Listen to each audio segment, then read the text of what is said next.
John here for the Wisconsin DMA and the International Society for Strategic Marketing.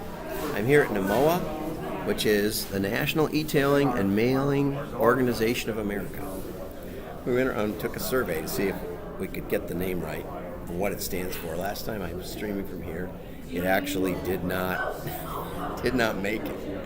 And of course, there's some technical challenges with streaming live from a remote location.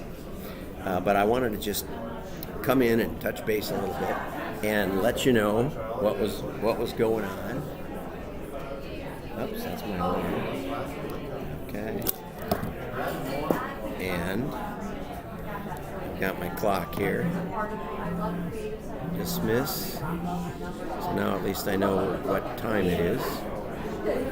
Anyway, we've had some really great sessions. Yesterday we had one on augmented reality, which was really fascinating. There was a study that the speaker presented. He was from France, and he talked about a study where they gave students a list of the Super Bowl winners and had them memorize the list. Had one group of students memorize the list. Then they had another group of students which took their phone and actually saw a person with packages as the Packers and a jet as the Jets, which was the third one, and that their retention after 7 days was 95% where they saw the pictures in 3D and only 35% in the memorized list. Of course, the question I had in the study is, what would it have been had we had two-dimensional images to memorize? And my expectation is that would have been relatively comparable. In other words, converting the list from words to pictures was the important step. The augmented reality was only tangentially important.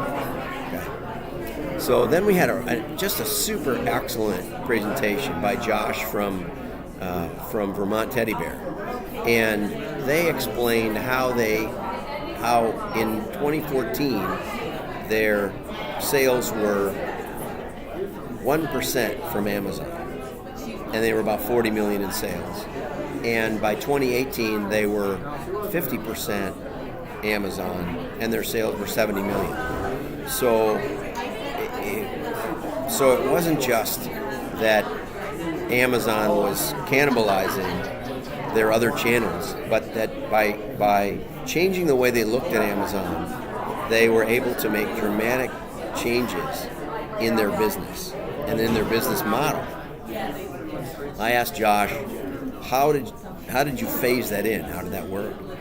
And he said that in the beginning they just uploaded their catalog. They put up all their items and just put them up there, and they didn't get any real results to speak of.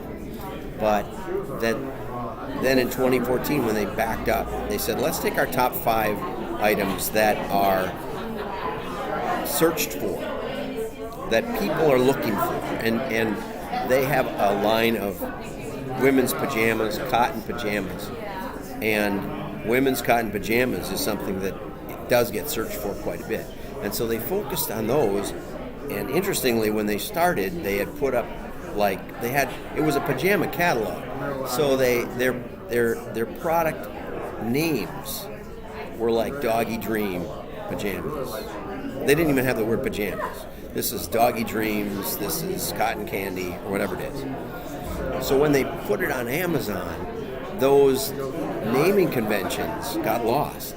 No one was going to search for Doggy Dreams who was looking for cotton pajamas.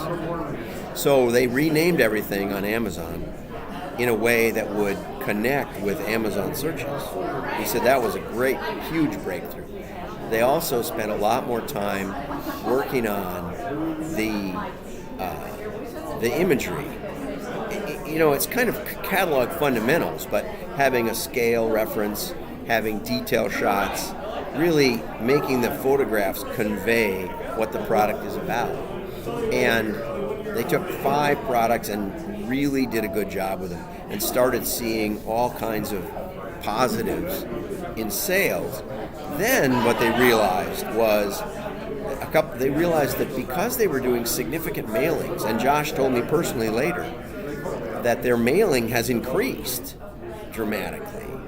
They realized that if they had some closeout pajamas or T-shirts rather, and they sold like 6 for $6 or something. It was just to liquidate them, and then they advertised it on Facebook and on their website.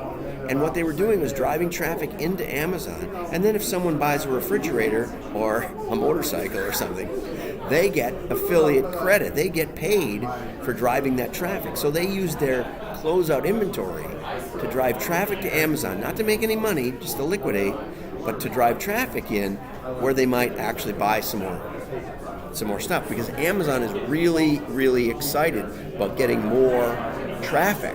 And there aren't that many people that are going to drive a lot of traffic to Amazon. Whereas our National eTailing and Mailing Association members are driving traffic. So they're actually driving traffic. They're happy about letting Amazon fulfill the order because they don't have customer service issues. They don't have fulfillment issues. The overhead picture changes so that their cost of goods and margin perspective can change.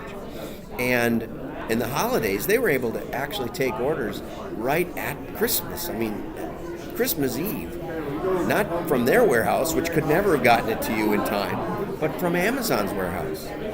It was. I think it was maybe the best session I've ever seen at nemoa. So thank you, Josh, from Vermont. And I just now had a conversation with Paul Miller from the American Catalog Mailers Association. And I had interviewed him at a prior nemoa. And we talked, in that session, we talked about the implications of the Supreme Court ruling in favor of South Dakota, which enabled states, it's not clear, it basically destroyed the nexus issue, but it allowed states to be able to tax sales that came from their state, even though the vendor was not in their state. And, there's both sides of this, but the real issue was that now a vendor is liable, a merchant is liable for 12,000 taxing authorities around the country that potentially could come after him, even if he owes just a few dollars, for some parish in Louisiana, which each one has a sales tax. And so I wanted to get an update from Paul, and he was on with me last time, but he said, right now there isn't a lot of action in Congress to protect the merchants, and some states are moving on implementing their own auditing of merchants if they think that if it's worth doing. What we were worried about was that there would be essentially bounty hunters going around representing the states saying we're going to audit your company. I haven't heard that that's happening, but it was one of those things that could happen. Glenn from Newski's added that you need to get with your tax accountant and your attorney and figure out what your exposure is, so that basically it seemed the big players, the Amazons and the eBays and things, are implementing compliance, and the little players, it's such an onerous task to try to figure out 12,000 tax authorities.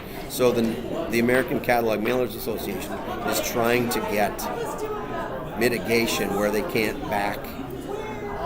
try to collect taxes from the last 20 years that when you weren't liable, and that's the main thing they're working on right now. But because Congress is focused on the next election and we have a changeover in the House of Representatives, it's just not it's not moving forward significantly. So that's the update for today from nemoa. the National eTailing and Mailing Organization of America. Thank you for watching. Like and share.